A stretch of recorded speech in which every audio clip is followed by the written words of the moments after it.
James, his sister Sally, and Mark, their best friend forever, were bored.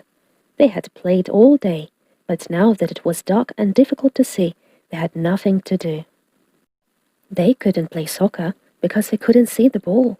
They didn't want to go inside and play a game because it was a beautiful springtime night, and they liked being outside, especially after having to play inside all winter long.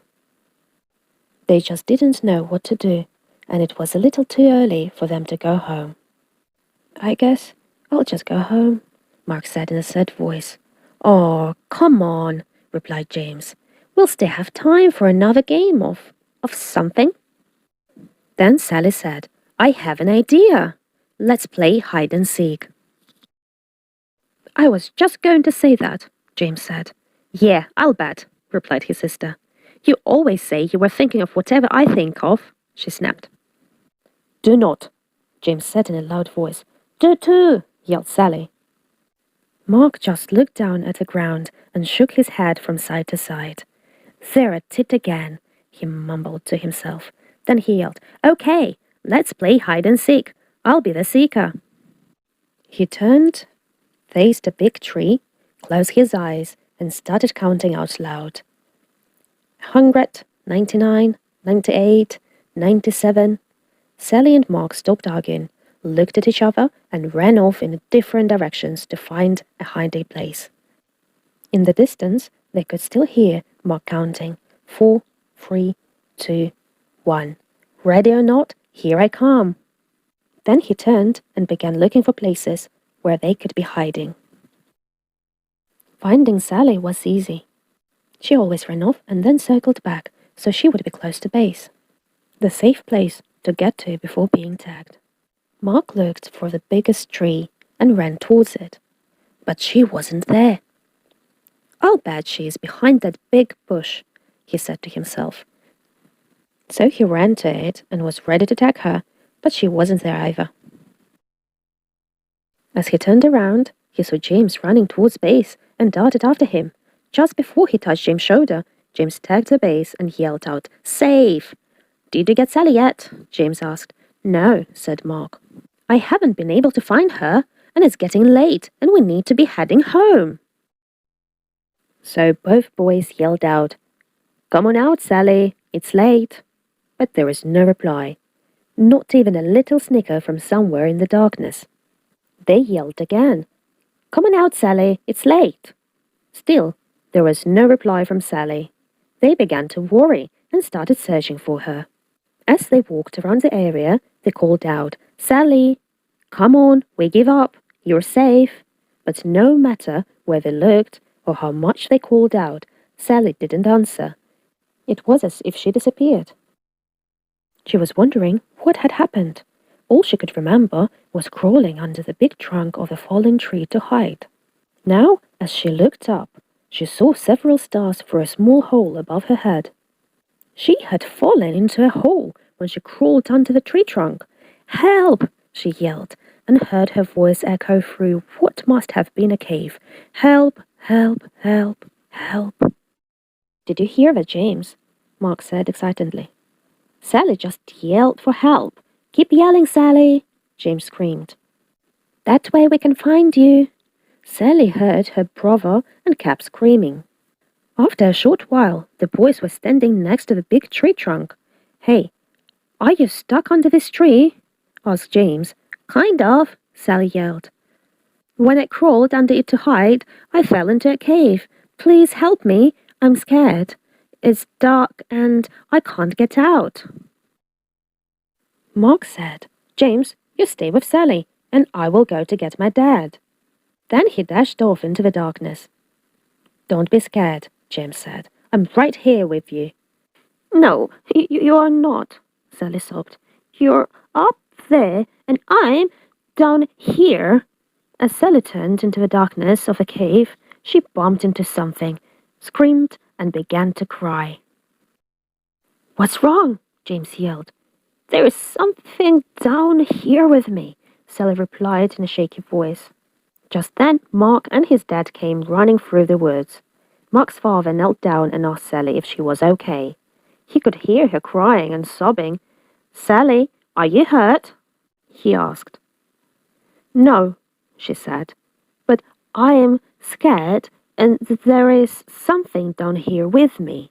Stand back, Sally. I'm lowering a rope and we'll be down with you in a second." Mark's dad tied the rope to the tree, found the hole under the tree trunk, wiggled a bit, and lowered himself into the cave.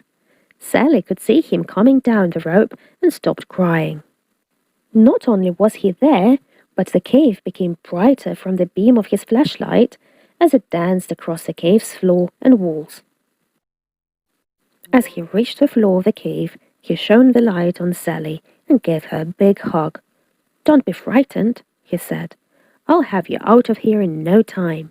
Then he shone the light around and saw that she had fallen into a small cave, and very close to her, in the middle of the cave, was something wrapped in layers of old blankets. "Mark, James, there's something down here. I'm going to tie it to the rope, and I want you to pull it out." "Okay," they replied. The boys pulled out the object, untied it, and let the loose end of the rope fall back into the cave. The cave wasn't deep, and Mark's dad boosted Sally over his head so she could crawl out.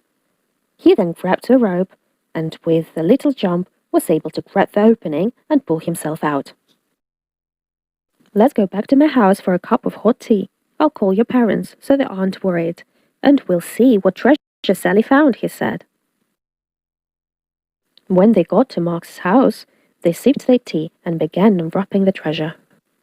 They carefully peeled off layers of old blankets and cloth to reveal a wooden box. They slowly opened it and stared in amazement. "Oh my," Sally said in disbelief. "I don't believe what I'm seeing." The boys and Mark's father just stared. Inside the box were jewels of every color you can imagine. There were diamonds, rubies, sapphires, and emeralds of all shapes and sizes. Intermixed, they can see several gold coins and strands of pearls. "We're rich!" the boy screamed. "Not quite," interrupted Mark's father. "Someone could have lost this, and I don't think you should plan on spending any of it until we find out a little more. Besides, Sally found it. I'll share it," Sally said happily. "That's nice, Sally," replied Mark's dad. "But the right thing to do is contact the authorities." The next day, the four of them and Sally's mother drove to the police station, explained what had happened, and gave the treasure to the police to hold while they conducted their investigation. They left the police station sadly, and even the double-dipped ice cream cones Mark's father bought for them didn't make them smile. They drove back in silence. Several weeks passed with no word from the police.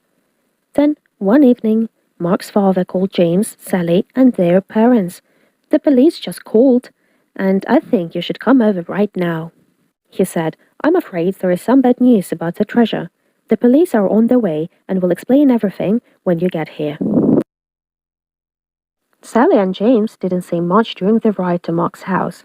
Sally thought that since it was bad news, the treasure belonged to someone else, even though they probably lost it. "Whatever happened to finders keepers?" she mumbled. "What did you say, Sally?" her mother asked.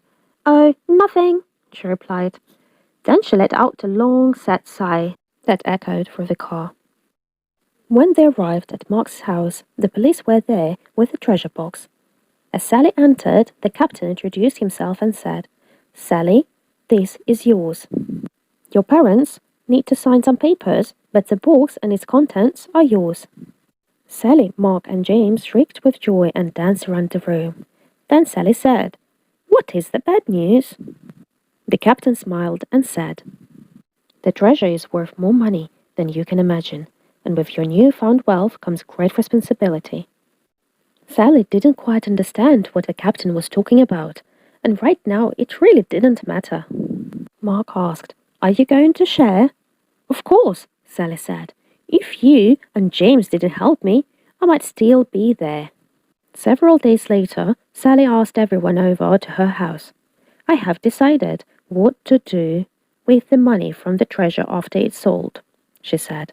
"I am giving 1/6 to our mom and dad, 1/6 to Mark's mom and dad, 1/6 to Mark, 1/6 to James, and 1/6 for me. There is extra 1/6, Mark proudly stated. He loved math and was right on top of Sally's calculations. No, there is not, Sally said. Is to, James said. Is not, Sally said in an angered voice. Just as Mark was going to say, They are at it again, Sally said. This is why there is an extra 1/6. I'm giving it to the local charity, so it can be given to those less fortunate and in need. Her mother and father said it was a caring and responsible thing to do. They were very proud of her and knew that she understood what the captain meant when he turned the treasure over to her just days. If you enjoyed this video, then please give it a like, subscribe to my channel and press the bell icon for notification. Thank you.